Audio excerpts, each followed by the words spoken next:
قال نبی صلی اللہ علیہ وسلم اذا اکل احدکم فلیأکل بیمینہ او کما قال علیہ السلام۔ نبی اکرم صلی اللہ علیہ وسلم فرمایا جب بھی تم میں سے کوئی کھانا کھائے تو اسے چاہیے کہ دائیں ہاتھ سے کھانا کھائے۔ تو کھانے کے آداب میں سے نمبر 1 دائیں ہاتھ سے کھانا، بیٹھ کر کھانا، اپنے سامنے سے کھانا، بسم اللہ پڑھ کر کھانا، ٹھیک ہے، ہاتھ دھو کر کھانا، اور درمیان اگر دعا شروع میں بھول گئے تو درمیان میں دعا پڑھ لینا، اور کھانے کے بعد آخر میں الحمدللہ رب العالمین کہہ کر اس رب العالمین کا شکر ادا کرنا۔ اس سے وہ کھانا ہمارے لیے باعث برکت بن جائے گا۔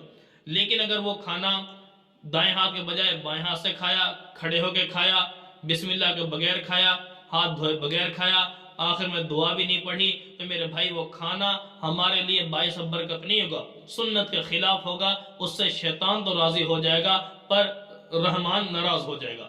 ہمیں اتباع اپنے محبوب کی کرنی ہے، اس کے مطابق چلنا ہے۔